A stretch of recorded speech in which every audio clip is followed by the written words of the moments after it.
Study bar.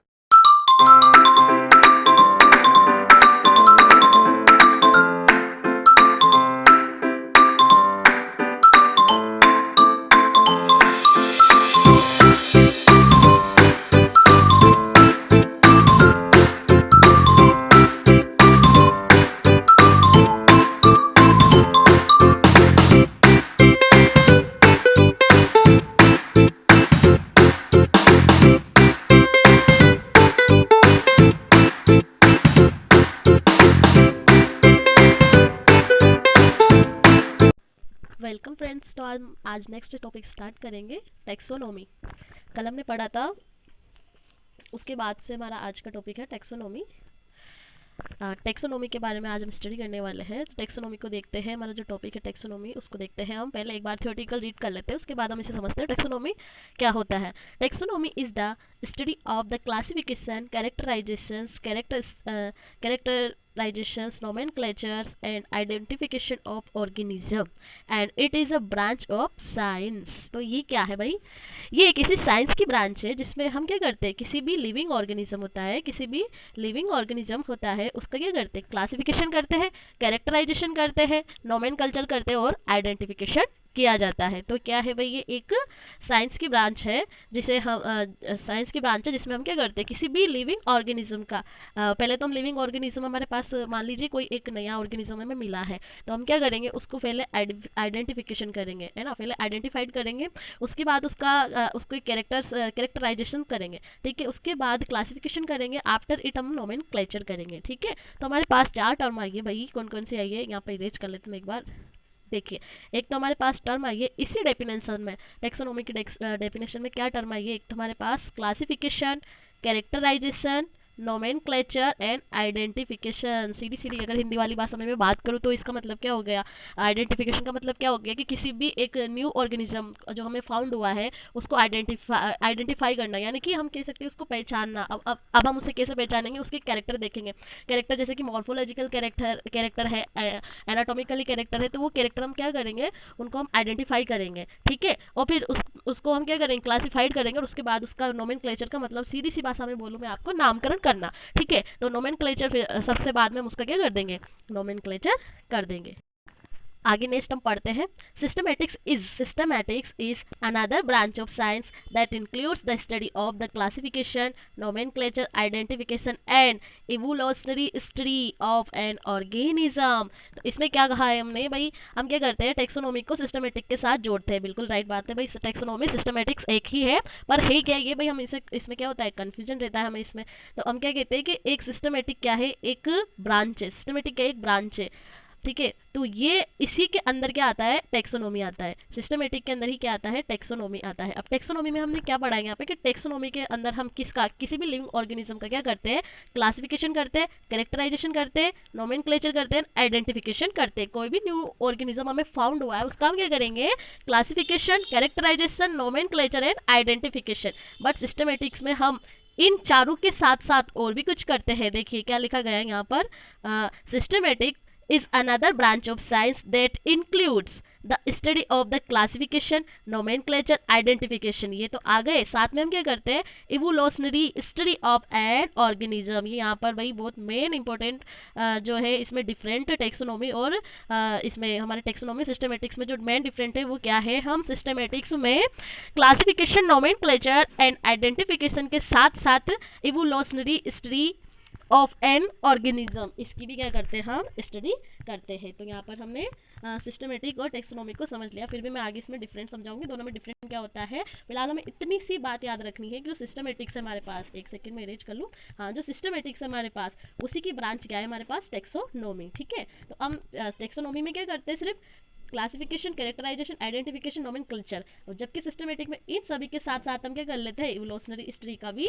किसी भी organism की जो हिस्ट्री होती है, वो उसका विकास का जो इतिहास होता है उसका भी हम क्या कर लेते हैं, रीड कर लेते हैं, स्टडी कर लेते हैं, उसी को हम क्या कहते हैं यहाँ पर सिस्टमेटिक्स कह देते हैं। तो यहाँ पर पहले एक बार और हम इसे रीड कर लेते हैं, थ्योरी में क्या दिया गया हुआ है, इसके बाद हम सिस्टमेटिक्स में और टेक्सोनोमी में हम क्या करेंगे, यहाँ पर डिफरेंट है जो उससे समझेंगे। एक डिफरेंट तो हम समझ चुके हैं, पिछली जो स्लाइड थी हमारी उसमें हम समझ चुके हैं। The taxonomic characteristics of an organism along with its evolutionary history come under systematics। ठीक है। इन 1813 एपी डी कैंडोले, इसका नाम याद रखिए भाई, कैंडोले was the first to introduce the term taxonomy while systematics was introduced at the time of human civilization। ठीक है, तो 1813 में एपी कैंडोले नामक एक साइंटिस्ट आए थे हमारे पास, इरेज कर लेते एक बार। हाँ, 1813 है, उसमें एपी कैंडोले नामक एक साइंटिस्ट आए थे हमारे पास। उन्होंने क्या किया था, उन्होंने टेक्सोनोमी वर्ड दिया था। क्या दिया था उन्होंने? टेक्सोनोमी वर्ड दिया था फर्स्ट टाइम। ठीक है, फर्स्ट टाइम उन्होंने टेक्सोनोमी वर्ड दिया था। जो 1813 में हमारे पास एपी कैंडोले आए थे, उन्होंने फर्स्ट टाइम टेक्सोनोमी को क्या किया था, वर्ड दिया था। जबकि सिस्टमेटिक्स की जो स्टार्टिंग है वो ह्यूमन सिविलाइजेशन के समय से ही स्टार्ट हो चुकी थी। मतलब कि इसमें हमें एक चीज़ पता लग रहा है इस लाइन से कि जो सिस्टमेटिक्स है वो हमारे पास बहुत पहले से ही जो था, मतलब प्रेजेंट था। सिस्टमेटिक्स क्या था, हमारे पास पहले से ही प्रेजेंट था। जबकि टेक्सोनोमी हमारे पास 1813 में नामकरण किसने किया टेक्सोनोमी का? कैंडोले ने दिया। ठीक है, तो सिस्टमेटिक्स कब से चली आ रही है? ह्यूमन सिविलाइजेशन के समय से ही सिस्टमेटिक्स चली आ रही है। तो हम यहाँ पर कह सकते हैं कि भाई जो सिस्टमेटिक्स है उसी की एक ब्रांच है क्या? टेक्सोनोमी। क्योंकि टेक्सोनोमी आई 1813 में, और किसने दी? एपी कैंडोले ने। जबकि सिस्टमेटिक कहाँ से चला आ रहा है? ह्यूमन सिविलाइजेशन के टाइम से ही ये क्या आ रहा है? चला आ रहा है। और हम देखते हैं next slide. The term systematics is derived from the Latin word systema. Systematic शब्द किससे बना हुआ है? लैटिन वर्ड से बना हुआ है। लैटिन वर्ड है ये। लैटिन वर्ड कौन सा था? वो वर्ड सिस्टेमा से मिलकर क्या बना हुआ है? सिस्टमेटिक्स बना हुआ है। विच मीन्स, इसका मतलब क्या है भाई? The systematic arrangement of organism. तो the systematic arrangement of organism, किसी भी लिविंग ऑर्गेनिज्म का सिस्टमेटिक। जैसे कि भाई हम देखते हैं कि हमारे घर में कोई भी चीज़ होती है, इधर उधर पड़ी रहती है, अस्त व्यस्त रहती है, तो हम उसे क्या कर देते हैं? एक सिस्टम से अरेंज करते हैं, है ना। तो हम यहाँ पे जो हमें कोई भी ऑर्गेनिज्म हमें फाउंड होता है, हमारे पास इतने सारे एनिमल्स है, इतने सारे प्लांट्स हैं, तो ये सभी प्लांट्स है, एनिमल्स है, तो इनको भी हम क्या करते हैं? इन सभी स्पीसीज को हम क्या करते हैं? सिस्टमेटिकली हम उनको क्या कर देते हैं? अरेंज कर देते हैं। उनको भी क्या कर देते हैं? हम जमा देते हैं। भाई किस बेसिस पर, किस कैरेक्टर को देखकर कहाँ किसे कहाँ रखना है, वो हम इसके अंदर है जो सिस्टमेटिक के अंदर अरेंजमेंट करते हैं। तो यहाँ पर हमने क्या बोला है? जो सिस्टमेटिक वर्ड है वो सिस्टेमा से लिया गया है, जो एक लैटिन वर्ड है।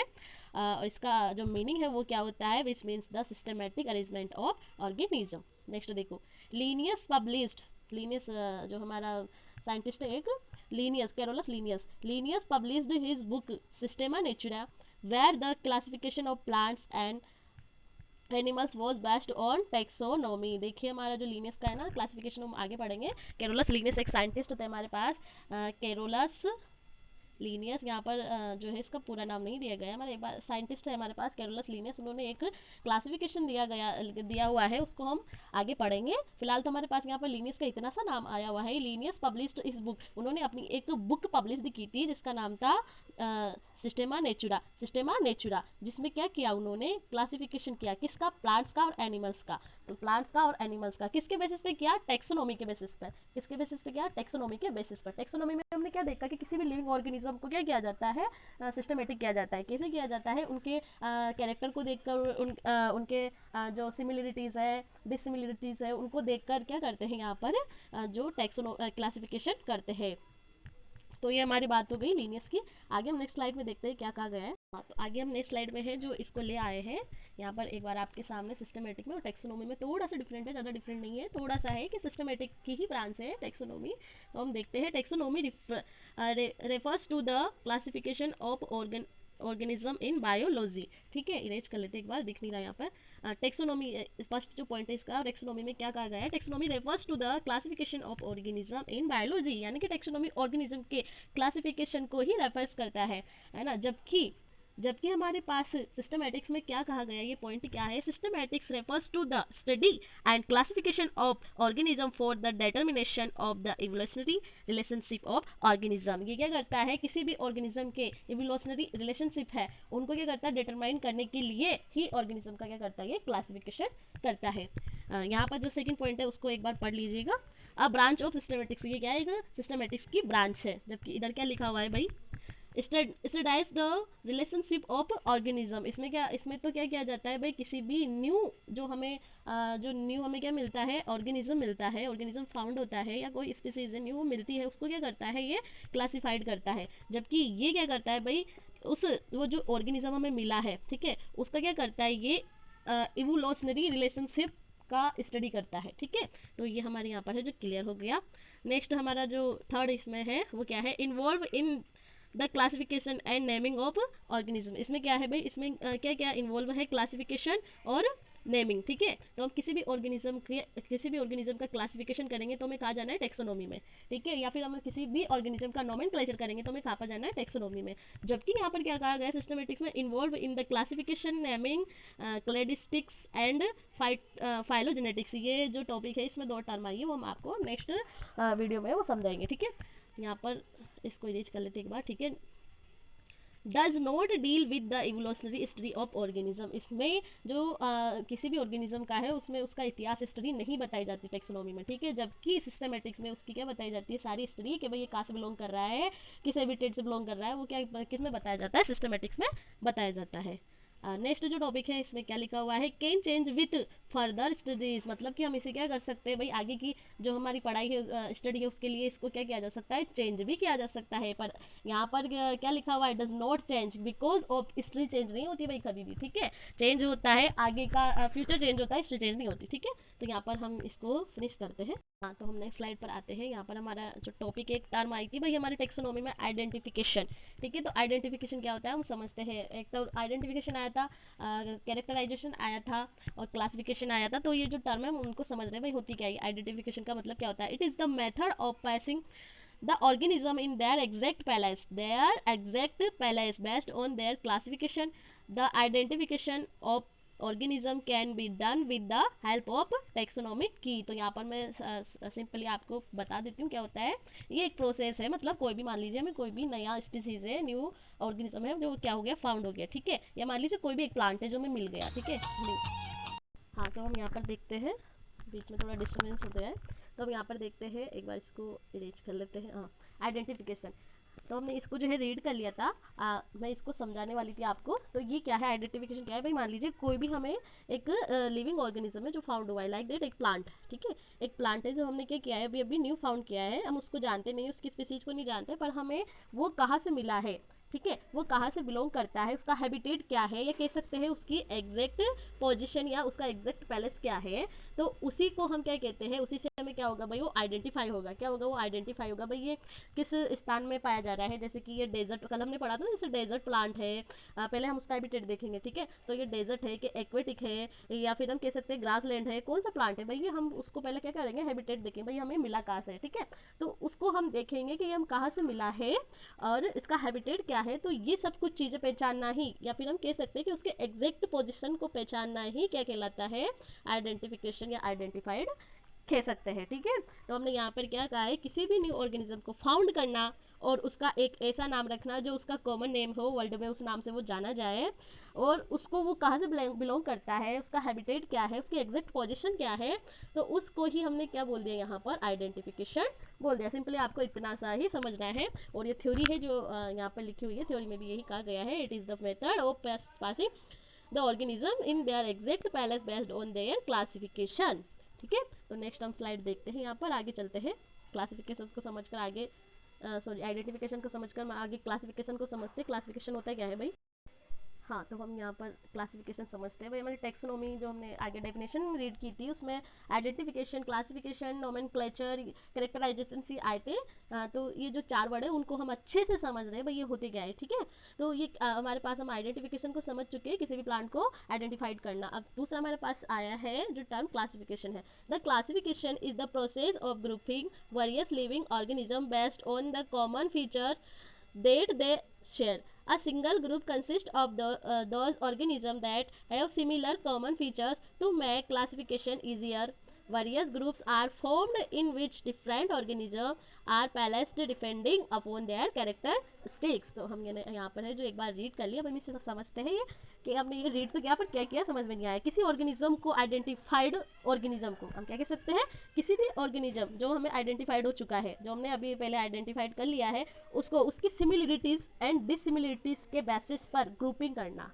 क्या करना, जैसे कि मान लीजिए कोई प्लांट है, ठीक है, तो हम क्या करते हैं, उसको देखते हैं वो कहाँ से बिलोंग कर रहा है। जैसे कि हमने देखा डेजर्ट प्लांट है, ठीक है भाई, डेजर्ट प्लांट है, ठीक है, हमने उसको आइडेंटिफाइड कर लिया भाई ये क्या है, एक डेजर्ट प्लांट है। ठीक है, तो ये डेजर्ट प्लांट क्या कर रहा है, अब डेजर्ट प्लांट तो है है ना। अब हमें इसे क्लासिफाइड करना है। मान लीजिए हमारे पास एक और प्लांट है, वो भी क्या है, डेजर्ट प्लांट है। क्या है वो भी, डेजर्ट प्लांट है। तो हम दोनों में क्या करेंगे भाई, उसकी स्टडी करेंगे, दोनों की क्या करते हैं, दोनों की स्टडी करते हैं भाई। ये भी हमें डेजर्ट से फाउंड हुआ है और ये भी डेजर्ट से फाउंड हुआ है। इसके मॉर्फोलॉजिकल कैरेक्टर भी सेम है और इसके भी दोनों मॉर्फोलॉजिकल कैरेक्टर सेम है।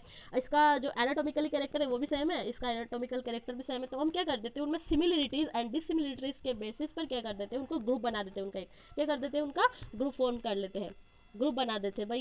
ये जो प्लांट्स है ये डेजर्ट में ही पाए जाते हैं। और डेजर्ट में किस तरह के प्लांट पाए जाते हैं, इस तरह का हमने उसमें क्या कर लिया, ग्रुप बना दिया। तो उस ग्रुप को बनाना ही क्या हो गया, क्लासिफिकेशन हो गया। इसमें ऐसा ग्रुप बनाया जाता है जिसमें ऑर्गेनिज्म के सेम कैरेक्टरिस्टिक्स फाउंड होते हैं। बिल्कुल सही है भाई, ऐसा ही बनाया जाता है जिसमें जिसमें ऑर्गेनिज्म के सेम कैरेक्टरिस्टिक्स फाउंड होते हैं। जैसे जैसे कि एक्वेटिक प्लांट ले लीजिए, यहाँ पर जल में रहने वाले प्लांट्स है, ठीक है। तो जल में रहने वाले प्लांट्स की जो है जो मॉर्फोलॉजी है उनकी सेम होगी, ठीक है। और उसमें जो कुछ कुछ कैरेक्टर्स होते हैं, जेनेटिक कैरेक्टर उनके सेम होंगे, साइटोलॉजिकल कैरेक्टर हम जिन्हें कह सकते हैं, एनाटॉमिकली कैरेक्टर है वो सेम होंगे। तो हम यहाँ पर ये चीज़ कह सकते हैं कि भाई क्लासिफिकेशन का मतलब क्या है, क्लासिफिकेशन का मतलब होता है ग्रुप बनाना। किसका ग्रुप बनाना, ऐसे ऑर्गेनिज्म का ग्रुप बनाना, ऐसे ऑर्गेनिज्म का ग्रुप बनाना जो क्या करते हैं, जो ऐसे ऑर्गेनिज्म का ग्रुप बनाना जिनको हम क्या करते हैं, सिमिलरिटीज एंड डिसिमिलरिटीज के बेसिस पर उनको क्या कर सकते हैं, कैरेक्टराइज कर सकते हैं। तो यहाँ पर हमारा है जो क्लासिफिकेशन हमने यहाँ पर देख लिया, वो हमारा क्या हो चुका है, फिनिश हो चुका है। हमें समझ में आ गया भी क्लासिफिकेशन का मतलब क्या होता है, ठीक है।